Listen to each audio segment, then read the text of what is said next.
single dad millionaire hires his maid to be his fake girlfriend, but she unexpectedly stole his heart. Hello everyone. Before we begin today's story, I have a small favor to ask. Please hit subscribe and turn on the notification bell so you never miss our channel's new videos. It is quick, free, and the best way to support us in bringing you more dramatic stories. Your support means the world to us. Where are you watching from? Drop your city or country in the comments below. Thank you very much. Now, let us return to our main character. The sky above the city of Seattle hung heavy with gray clouds, the kind that promised a cold evening rain. Inside a quiet mansion on the edge of the lake, the rhythmic sound of a vacuum cleaner hummed faintly. Mia Torres, a 28-year-old housekeeper, moved from room to room with her usual quiet precision. She had been working for the Cole family for nearly 1 year, keeping her head down and her heart guarded. Her worn sneakers squeaked softly against the marble floor as she dusted the piano keys that had not been played since the late Mrs. Cole passed away. Down the hallway, the sound of footsteps echoed, measured, confident, deliberate. Ethan Cole, 36 years old, tall, broad-shouldered, the kind of man whose presence filled a room before he spoke. The tabloids called him the cold-hearted widower. But behind those sharp gray eyes lived a man who had not slept through a night in years. His young daughter, Lila, was his entire world, and protecting her had become both his armor and his cage. "Mia," he said from the doorway, his tone even but tired. She turned quickly, clutching a feather duster to her chest. "Yes, Mr. Cole?" He studied her for a long moment, as if weighing a decision that cost him pride to make. "I need a favor," he said finally. "A personal one." Mia blinked, unsure what to say. "Of course, sir. What do you need?" He stepped closer, his voice lower now. "There is a charity gala this weekend. My ex-wife's attorney will be there, along with the judge handling the custody hearing. My legal team insists I bring someone to appear stable, committed. They think it will strengthen my case." She frowned slightly, trying to follow. "You mean, you want me to clean before the event?" "No," Ethan said quietly. "I want you to attend it. With me." The feather duster nearly slipped from her hand. "Attend it? As what?" He exhaled slowly. "As my girlfriend." The words hung in the air like thunder before a storm. For a long second, the mansion seemed to fall silent, the clock on the wall, the rain tapping faintly at the window. Even Mia's breath caught in her chest. She laughed nervously, unsure if he was joking. "You cannot be serious, Mr. Cole." "I am," he said simply. "It will only be for one night. I will compensate you generously." Her heart raced. This was insane. She was a maid. She polished his silverware, folded his daughter's dresses, and scrubbed the kitchen tiles. Now, he wanted her to pretend to be someone she was not, in front of people who looked down on her kind every single day. "I do not think I can do that," she murmured. "I would not fit in. They will know." "They will not," Ethan said, his tone softening. "You are kind, well-spoken, and honest.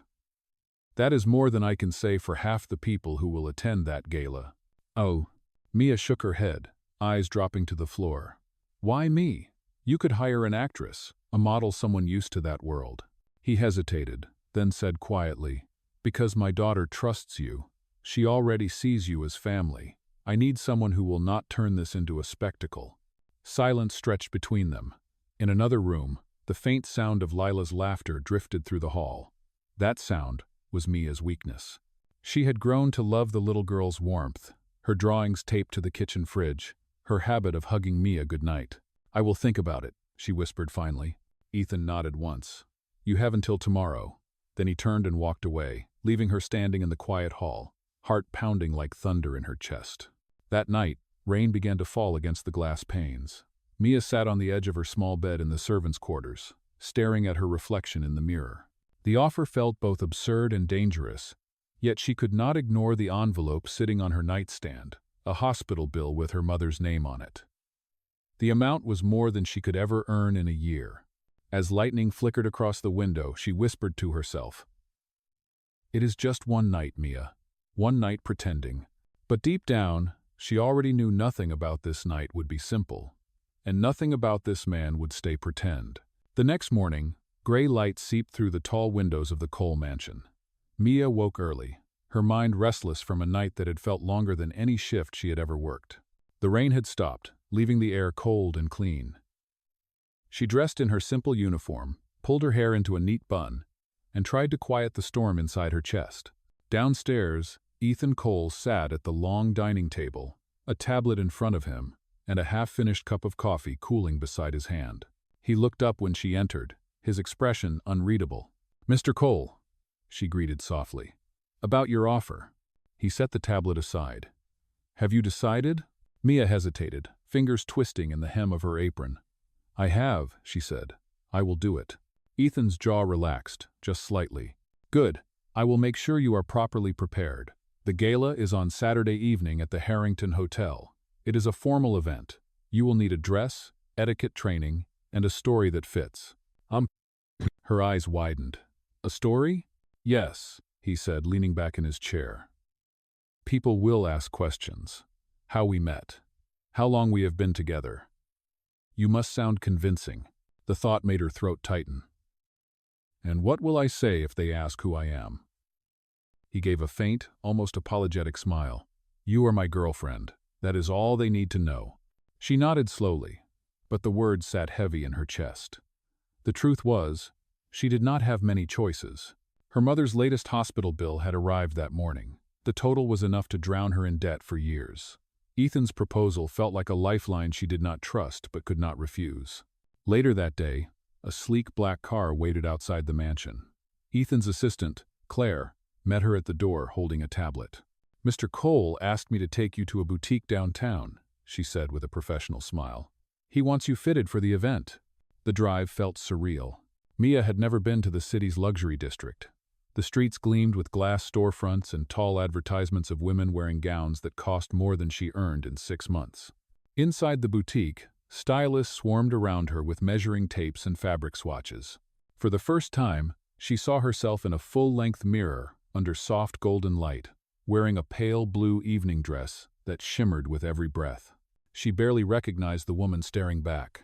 The rough calluses on her hands, the faint circles under her eyes, the quiet way she carried herself, none of it matched the elegant reflection in the mirror. "You look beautiful," Claire said kindly. "He chose well." Mia flushed. He did not even see it yet. Claire's smile softened. "Mr. Cole notices more than you think." When Mia returned to the mansion that evening, Lila ran to greet her, her small arms wrapping around Mia's waist. "You look like a princess," the little girl said. Mia knelt down and hugged her back. "Do you think your dad will notice?" Lila nodded with all the confidence only a child could have. "He will. He always does." Ethan appeared in the hallway, his expression unreadable as his gaze swept over Mia. For a moment, neither of them spoke. The silence stretched, charged, and fragile. Then he cleared his throat. "The dress suits you." "Thank you, Mr. Cole," she said, her voice barely above a whisper. He hesitated before speaking again. "Mia, I know this arrangement may feel strange, but I want you to understand something. I would never ask you to do anything that would humiliate you.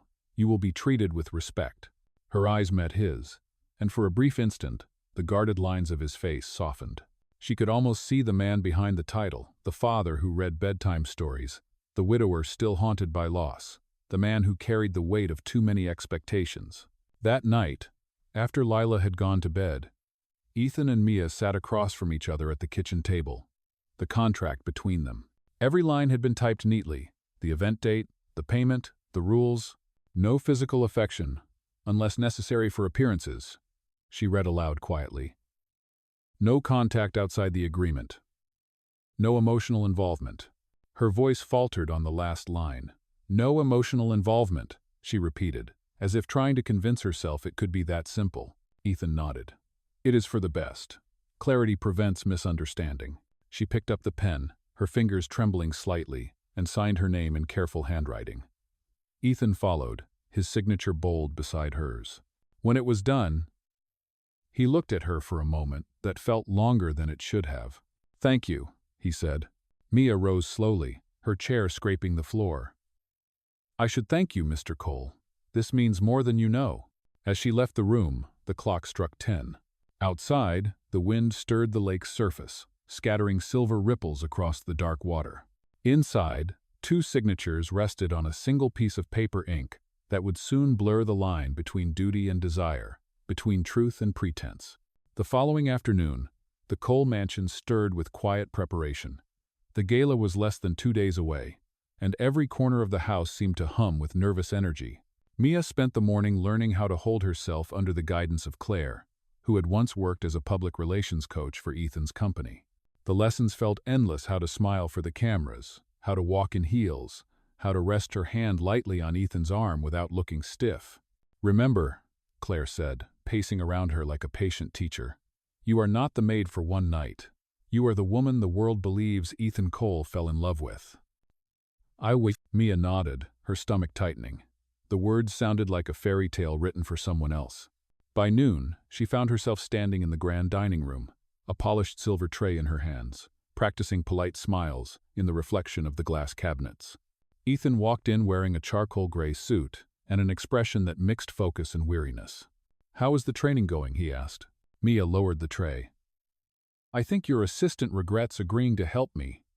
"Oh," Claire laughed softly. "She is learning quickly." Ethan's gaze lingered on Mia for a moment before he looked away. "That will be all for today, Claire. Thank you." When the assistant left, silence filled the room. Mia turned back toward the mirror, smoothing her skirt.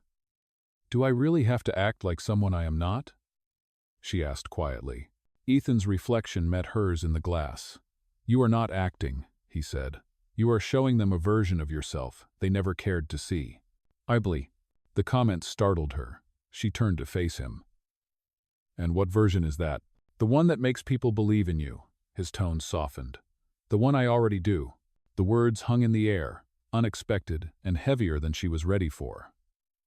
Before she could reply, Lila burst into the room, holding a small drawing covered in bright colors. "Daddy, Miss Mia, look, it is us at the party." Mia knelt down, taking the paper gently. 3 stick figures, Ethan, Mia, and Lila, stood under a banner that said, "Happy Family." A small heart floated above their heads. Ethan crouched beside them, smiling faintly. "You drew this by yourself?" Lila nodded proudly. "We are all smiling. Because everyone is happy again." Mia felt her throat tighten. She smoothed Lila's hair and whispered, "It is beautiful." When the little girl ran off again, the room fell quiet once more. Ethan's eyes lingered on the drawing still in Mia's hand. "She misses her mother," he said softly, "and I have done everything I can to fill that silence. But it is never enough." Mia hesitated before answering. "Sometimes children do not need perfection, Mr. Cole. They just need warmth." He looked at her then, really looked, as if seeing something he had not noticed before. The moment passed when his phone vibrated on the table.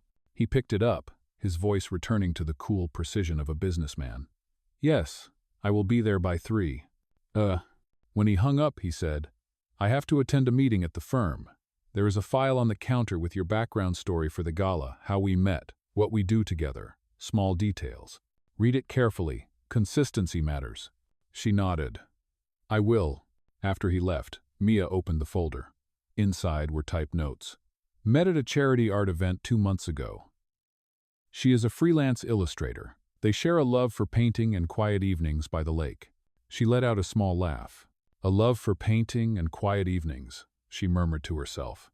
"If only they knew I can barely afford paint." As evening settled over the mansion, Mia went to the kitchen to help the staff with dinner. Though she was supposed to be preparing for her new role, she could not ignore the rhythm of routine, the smell of roasted vegetables, the steam rising from boiling pots, the quiet chatter among the cooks. It grounded her, reminding her who she really was. Ethan returned late that night, his tie loosened, fatigue shadowing his features. He paused when he saw her setting the table. "You should not still be working," he said.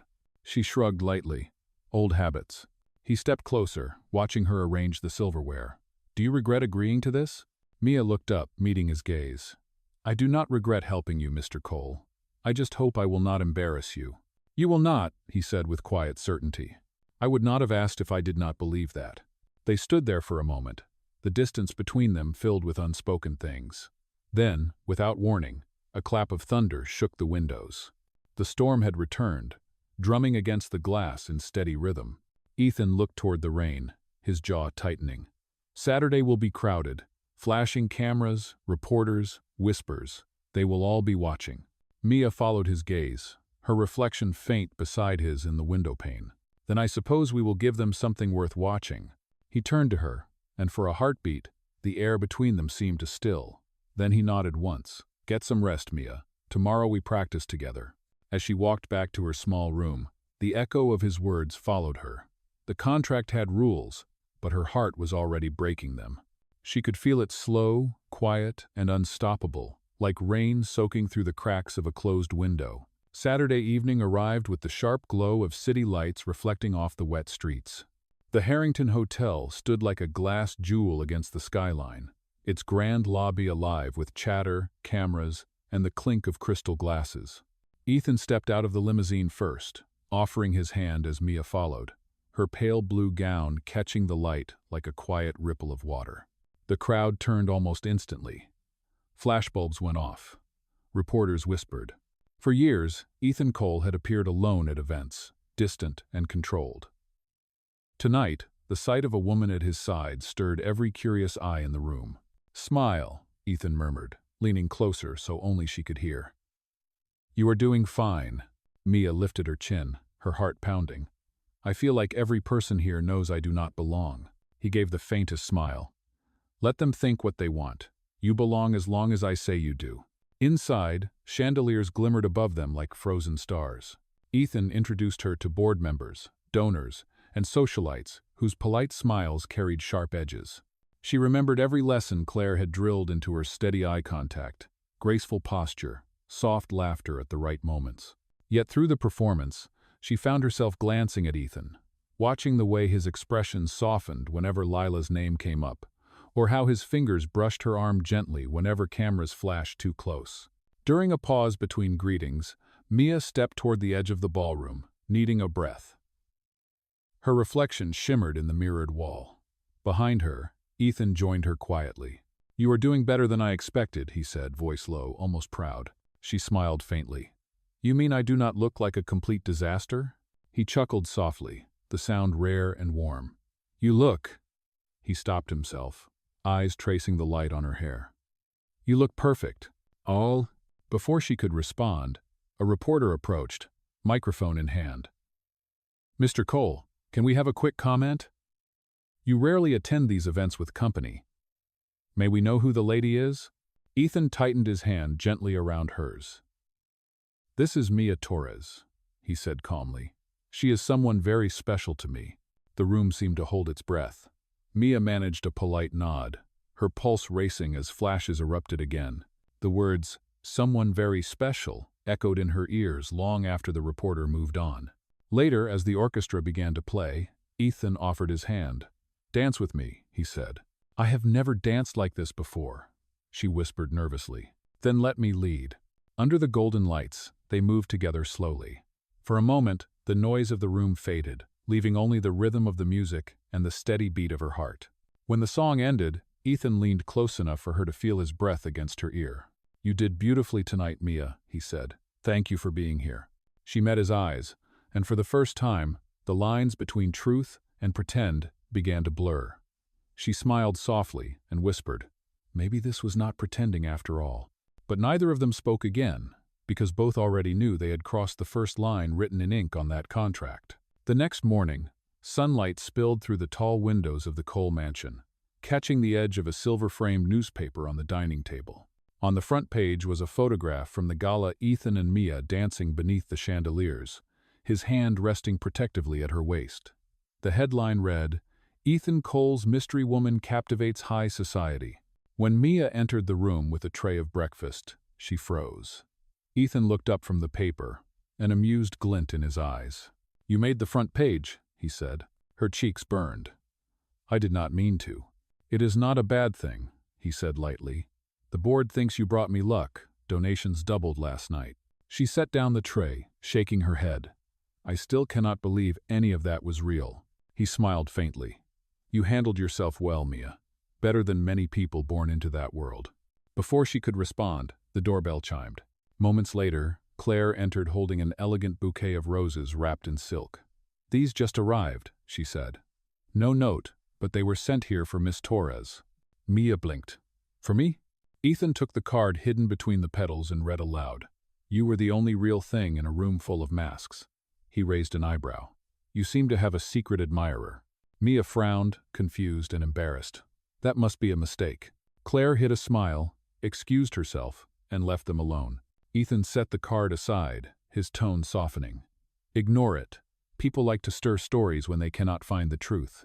Later that afternoon, Ethan invited Mia to accompany him to a luncheon with a group of investors. It will help maintain appearances, he explained. You have already become part of the story. We might as well use it. At the restaurant, the atmosphere buzzed with business talk and polished smiles. A man named Richard Langford, an older investor with a sharp gaze, leaned toward Mia during the meal. You were stunning at the gala, Miss Torres, he said. I must say, Ethan has quite the taste. Tell me, how did you two meet? Mia kept her voice calm, repeating the line from her prepared story. At a charity art event, she said. We both love painting. Richard's smirk deepened. How poetic. And what kind of art do you paint, dear? She hesitated. Mostly small portraits. I have not shown them publicly. He chuckled under his breath, clearly unconvinced. The tone made her skin prickle. But before she could falter, Ethan placed his hand lightly on hers and said, Her work is private, Richard. Not everything worth admiring is for display. The table went silent for a beat. Richard cleared his throat and shifted the topic. Mia's heart steadied again, but the warmth of Ethan's touch lingered long after. On the drive home, she stared out the window at the passing streets. You did not have to defend me, she said quietly. Yes, I did, Ethan replied. You are part of my world now. And no one insults the people I care about. His words settled deep in her chest, both comforting and terrifying. The line between truth and the act had all but disappeared. For the first time, she realized she did not want to remember where it had started. By the end of the week, the illusion of calm began to crack. Rumors spread quickly after the newspaper photo. Blogs and gossip pages questioned who Mia Torres really was. Some called her mysterious, others called her an opportunist. She tried to ignore it, focusing on her work and keeping Lila's world steady, but whispers seemed to follow her even inside the mansion. One afternoon, as she folded laundry in the staff quarters, Claire appeared at the door, her face pale. You should see this, she said, handing over a tablet. On the screen was a headline that froze Mia in place. Ethan Cole's girlfriend has a criminal past? Beneath it was a blurry picture of her old apartment complex, taken years ago. That is not true, Mia whispered. I have never been arrested. Claire's voice lowered. Someone is feeding them information. They say you changed your name. Mia shook her head quickly, panic tightening in her chest. My name has always been Mia Torres. I just moved a lot after my father died. That is all. Before Claire could respond, Ethan's voice echoed from the hallway. Mia! He was holding his phone, his expression sharp, unreadable. Is there something you want to tell me? He asked quietly. She looked from his face to the screen he held out. The same article glared back at her. Ethan, please. I do not know who wrote that. It is lies. Lies do not come from nowhere, he said. His tone was calm but cold, the kind of calm that hurt more than anger. You told me you worked at a cafe before this, but this article says you were evicted from your apartment for unpaid debts. Her throat tightened. That was not a crime. I was taking care of my mother. The landlord, he cut her off softly. Why did you not tell me? Because it was humiliating, she said, her voice trembling. Because I thought it would make you look down on me. For a long moment, Ethan said nothing. Then he turned away, his shoulders stiff. I have a custody hearing next week. I cannot afford scandal right now. She took a step forward. So you think I made this up? That I used you? I do not know what to think, he said. But I cannot have this kind of attention. Mia felt her heart shatter. You think I am one of them, the people who want something from you. I did not say that, he replied, still facing the window. But maybe we both forgot this was supposed to be pretend. Oh, the silence that followed felt endless. Finally, she whispered, It stopped being pretend the moment you defended me. He turned then, eyes clouded with something between guilt and pride. Maybe that was my mistake. That night, Mia packed her things. Lila's small drawing, the one of the three of them smiling under a heart, slipped from the dresser as she folded her clothes. She picked it up gently, tears blurring the crayon lines. She left it on Ethan's desk with a note written in steady, aching handwriting. I never wanted to embarrass you. Thank you for letting me feel seen, even if it was only pretend. Outside, rain began to fall again, steady and relentless, washing over the steps as she walked away from the mansion that no longer felt like home.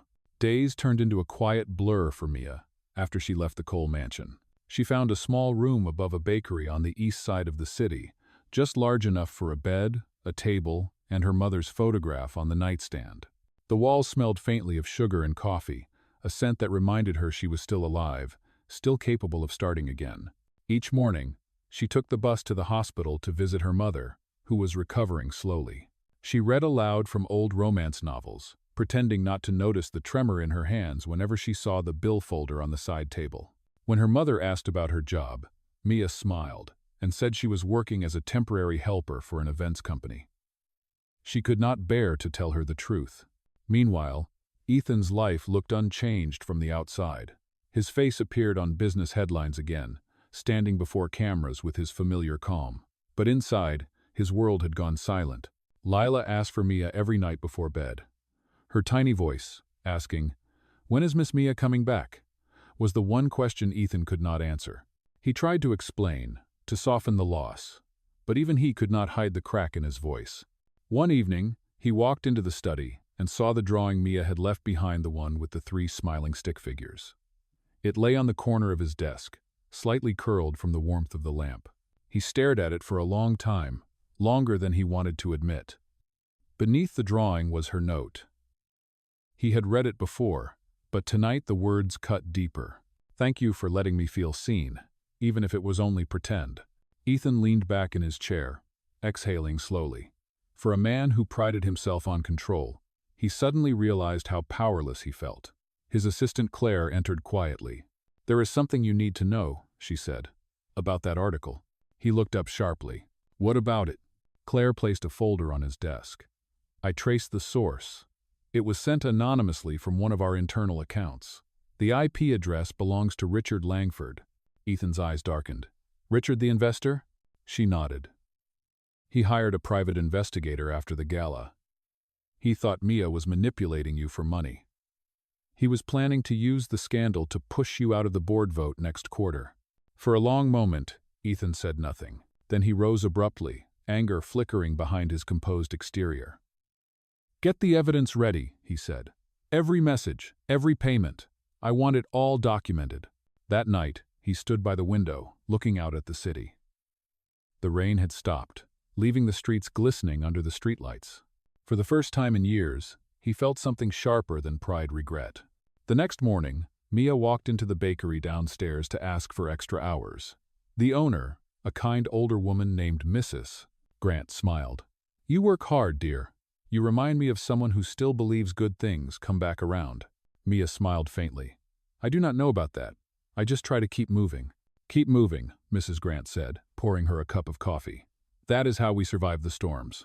As Mia carried trays of bread to the front counter, her thoughts drifted back to the mansion, to the echo of Ethan's voice, to Lila's laughter, to the warmth she had tried to forget.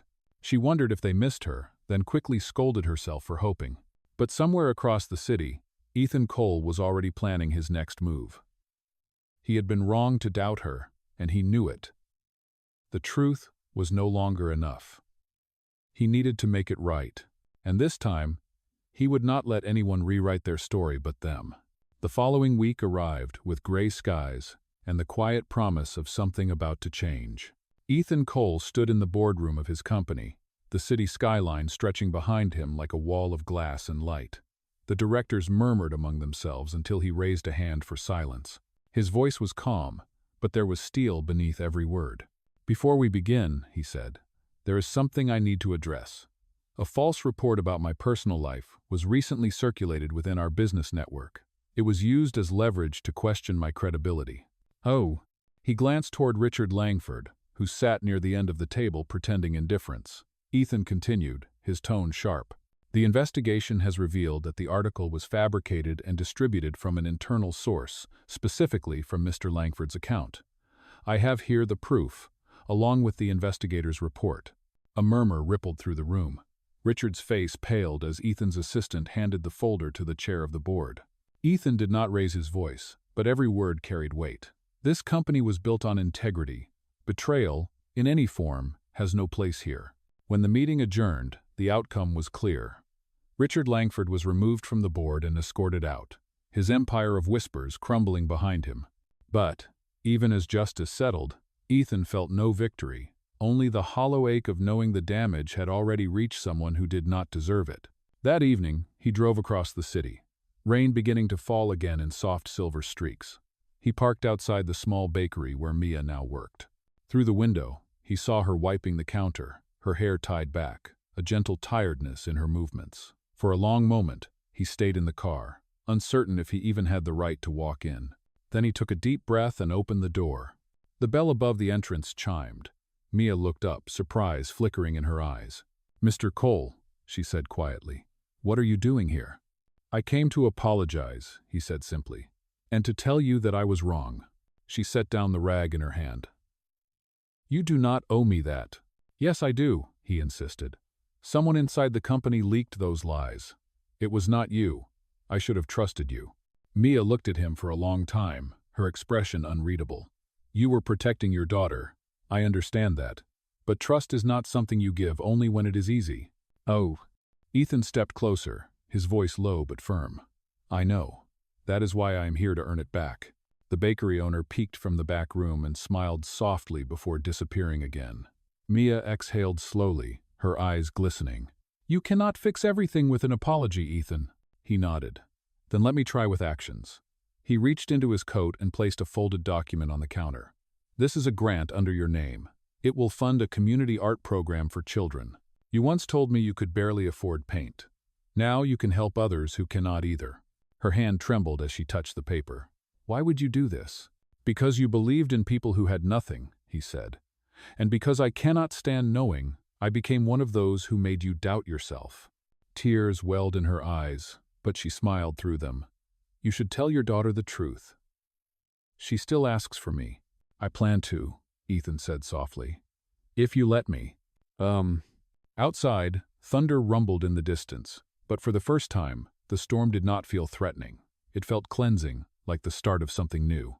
Mia looked at him, the memory of every moment between them flickering like light through rain. "Maybe we both needed to learn how to start again," she whispered. He nodded slowly. "Then let us start." "No." As they stood together in the quiet glow of the bakery, the city outside faded into a blur of silver and gold, two hearts, finally stripped of pretense, choosing truth over pride. 6 months later, the city bloomed with spring. The small bakery had changed its name. Painted in soft gold letters across the window were the words Lila's Garden, the same name Mia had chosen for her new art program. Inside, children's paintings covered the walls, each one bright with color and hope. Ethan stood near the doorway, holding a bouquet of fresh lilies. Lila tugged at his hand, her eyes shining. "Daddy, she is here." Mia stepped out from the back room, her apron speckled with paint, her smile quiet but radiant. "You two are early," she said, wiping her hands on a towel. Ethan smiled. "We wanted to see the place before the crowd arrives." He looked around, his voice softening. "It is beautiful, Mia. You made this real." She met his eyes. "We both did." Up, Lila climbed onto a stool and pointed toward a small glass display. Inside, on a velvet cloth, rested a folded piece of paper, the torn contract they had once signed. Beside it was a ring, simple and gold. Ethan took Mia's hand gently. "This time, no contracts," he said. "Just love." Her eyes shimmered. "That sounds perfect." Outside, sunlight spilled through the window, turning the air golden. Lila clapped her hands and whispered, "Can we go home now?" Ethan smiled and lifted her into his arms. "We already are home." As laughter filled the bakery, Mia looked around at the life they had built, honest, imperfect, and finally theirs. For the first time, everything felt whole. And for once, forever no longer seemed impossible.